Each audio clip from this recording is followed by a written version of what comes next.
l'Union des avocats méditerranéens pour cette belle initiative. Le temps nous presse, d'après le président, parce qu'on doit partir. Moi je dirais simplement que notre révolution, les premiers slogans qui ont été lancés par les révolutionnaires chez nous, dans les régions déshéritées, c'était de réclamer le droit au travail et de réclamer plus de justice dans la répartition des richesses dans le pays. Vous savez que les régions de l'intérieur étaient défavorisées par rapport aux régions côtières. Ensuite, le slogan a changé. Le slogan est devenu « pour la liberté et pour la dignité ». Et ensuite, les jeunes réclamaient, disaient « bande de voleurs dehors ». Donc, ce changement dans le slogan, à mon avis, est très significatif, parce que la liberté, la dignité, ces jeunes-là, tous ces jeunes-là savent qu'ils sont gouvernés par une dictature. C'est une dictature qui dirige le pays.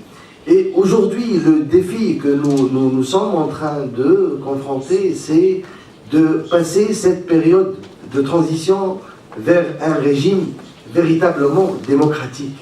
Et ceci, à mon avis, ne peut se faire dans le cadre d'une turbulence, parce que nous vivons des fois une certaine turbulence. Et on essaye, nous, avocats, d'expliquer aux jeunes, attention, attention, ce n'est pas le moment de faire maintenant des revendications pour augmenter le salaire, des grèves, des sit-ins, etc. Parce que la démocratie ne peut se bâtir que dans la sérénité, dans le calme. Et là, je vous lance un appel. Il faut nous aider à bâtir notre démocratie. Et je crois que le problème de l'immigration, c'est un véritable problème. Et l'Europe, nos voisins européens peuvent faire beaucoup de choses, dans le sens où, à mon avis, 20 000, 21 000 immigrants tunisiens en Europe, c'est rien du tout par rapport aux besoins de main-d'œuvre que nous sommes conscients que l'Europe en a besoin, et d'une part. Et d'autre part aussi, il faut nous aider à récupérer notre argent, l'argent détourné par le dictateur et sa famille. Ça, c'est quelque chose qui nous tient à cœur, d'autant plus que nous sommes conscients aussi qu'il y a une certaine complicité des gouvernements européens. Je ne pense pas que ces gouvernements ne savent pas que le dictateur Ben Ali, sa mafia, détournait l'argent du peuple tunisien. Par conséquent, moi je pense que il est vrai, nous, avocats, nous avons joué un rôle avec beaucoup de, je le dis, avec beaucoup de modestie, déterminant. Nous avons aidé le peuple à briser le mur de la peur, le mur du silence, parce que vous savez que Ben Ali gouvernait pendant 23 ans, il dirigeait le pays avec une main de fer, et son arme secrète, c'était de faire peur aux gens. Et les avocats, pendant 23 ans, ils n'ont jamais arrêté, ils n'ont jamais cessé de dénoncer la corruption, la dictature, les abus, les procès bafoués, où les règles élémentaires d'un procès juste étaient violées. Par conséquent, aujourd'hui aussi, nous, avocats, nous avons un rôle pour essayer d'éclairer les jeunes, d'éclairer le peuple, de leur dire qu'on peut bâtir notre démocratie comme il a été fait chez nos voisins en Espagne.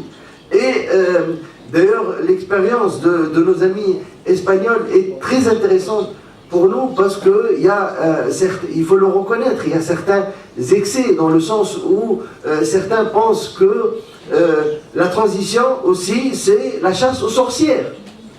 Ce n'est pas avec la chasse aux sorcières qu'on peut bâtir, on peut réussir notre transition. Par conséquent, je suis certain, je sais aussi que l'Espagne a bâti sa démocratie par le consensus.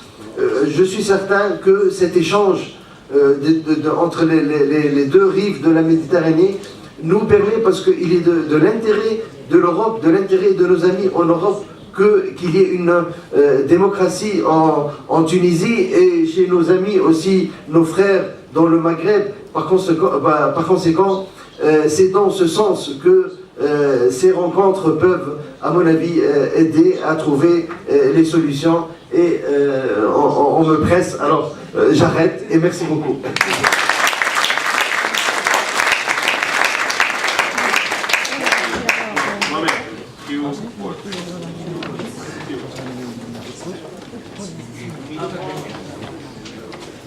Avant de finir, je peux poser une question concernant ce problématique.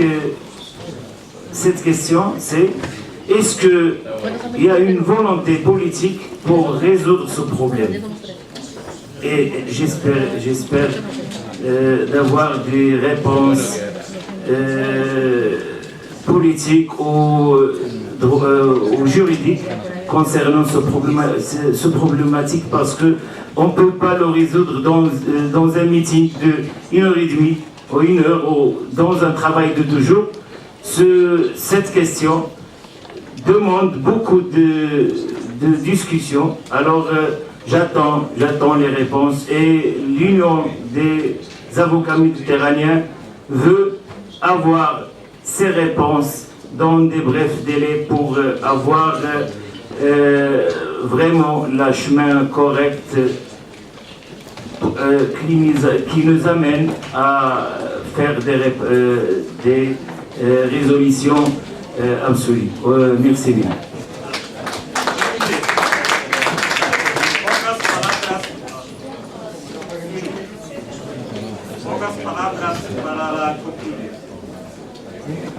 La nuestra sociedad no está adecuada. La nuestra sociedad no está adecuada.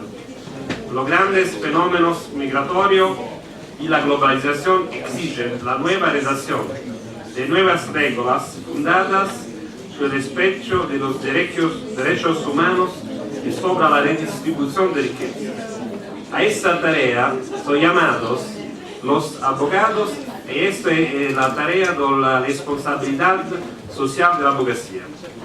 Estoy orgulloso de esta reunión, porque yo pienso que los abogados tienen el deber de defender los derechos humanos, y por eso espero que esta reunión sea el primer encuentro de la abogacía del sur del mundo, una abogacía para la libertad, para la dignidad y la democracia. Gracias.